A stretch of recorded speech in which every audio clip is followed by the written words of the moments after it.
So ఒక parent PW Vidyapati offline సంబంధించి కూకట్పల్లి గురించి ఒక 15,000 పే చేశారు వాళ్ళ కూతురు అడ్మిషన్ కోసము. అతని పేరు వచ్చేసి నిమ్మనగొట్టు శ్రీనివాస్ గారు.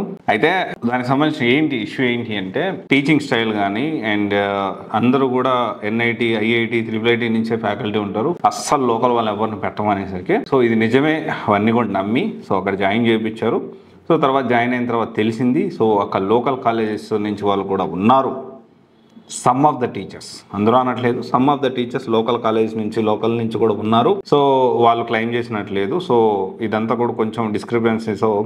సో అంత కంఫర్టబుల్గా లేము మేము. So I would like to cancel her admission అని చెప్పి ఒక రిక్వెస్ట్ రైజ్ చేశారు. క్యాన్సిల్ చేసేసుకుంటాం, అడ్మిషన్ వద్దు, ఒక్కరోజు అటెండ్ అయ్యారు, మా డబ్బులు మాకు ఇచ్చేసేయండి అంటే సో అక్కడ స్టాఫ్ చాలా కమర్షియల్గా చాలా యాటిట్యూడ్ తోటి కొంచెం లిటిల్ బిట్ ఆరోగెన్స్ చూపించారేమో అనే విధంగా అతను కమెంట్ పెట్టడం జరిగింది. 5 hours ఎగో ఈ కమెంట్ పెట్టక ముందు, ఇది వచ్చేసి June 5th ఈ కమెంట్ అయితే వచ్చింది. అండ్ దీనికి సంబంధించి సిన్సియర్లీ అపాలజైజ్ ఫర్ కన్వీనియన్స్ అని చెప్పి ఇన్వెస్టిగేషన్ చేసి మీ రిఫండ్ మీకు ఇచ్చేస్తాము అని చెప్పి అక్కడ ఓనర్ పిడబ్ల్యూ విద్యాపీఠ ఓనర్ సో దీనికి సంబంధించి మాట్లాడడం జరిగింది.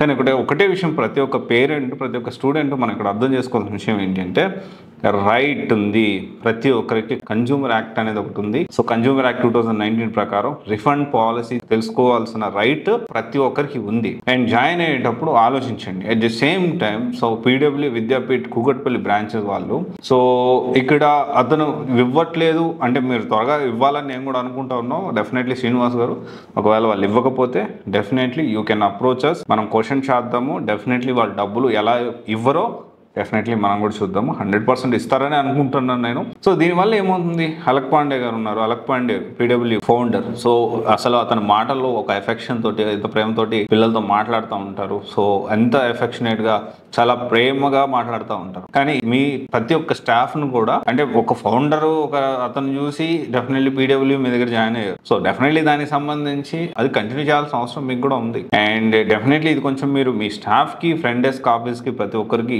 ఇది చెప్తారని అనుకుంటున్నాను. రిఫండ్ ఇవ్వను అంటే కుదరదు, ఖచ్చితంగా మీరు కూడా ఇవ్వను అనలేదు, ఇస్తానని అన్నారు. అండ్ డెఫినెట్లీ ప్రతి ఒక్క పేరెంట్ కూడా రీఫండ్ పాలసీ అనేది తెలుసుకోండి. కానీ ఇక్కడ ఒకటి మనం అడ్రస్ చేయాల్సిన విషయం, IIT NITs నుంచి కాకుండా లోకల్ ఫ్యాకల్టీస్ కూడా పెడతా ఉన్నారు అని చెప్పి శ్రీనివాస్ గారు అంటూ ఉన్నారు. ఎనీవే ఇది ఒకసారి చూడాల్సిన విషయం, ఆలోచించాల్సిన విషయం. ప్రతి పేరెంట్ కూడా ఇవన్నీ క్రాస్ వెరిఫై చేసుకొని అన్నీ కూడా తెలుసుకొని మీరు డెసిషన్ తీసుకుంటే బెటర్. సో డెఫినెట్లీ రిఫండ్ ఎంత త్వరగా వీలైతే అంత త్వరగా ఇమ్మీడియట్ ఎఫెక్ట్లో రిఫండ్ ఇస్తే సో బెటర్. డెఫినెట్లీ ఇది ఒకసారి ఈ కూకట్పల్లి పిడబ్ల్యూ కూకట్పల్లి మేనేజ్మెంట్ కూడా దీని గురించి ఆలోచించాలి. ఇఫ్ ఇట్ ఈస్ రియల్, ఈ కమెంట్ అనేది చాలా డీటెయిల్గా పెట్టారు. సో ఆ ఫోటో అదంతా కూడా మన దగ్గర పెట్టడం జరిగింది. ఒకవేళ ఇఫ్ ఇట్ ఈస్ ఏదన్నా మిస్కమ్యూనికేటివ్ లేదా ఇంకోటి అయితే డెఫినెట్లీ యూ కెన్ అప్రోచ్. మనం మాట్లాడే దాంట్లో చేంజెస్ ఏమైనా ఉంటే definitely you can contact and update to us. Thank you.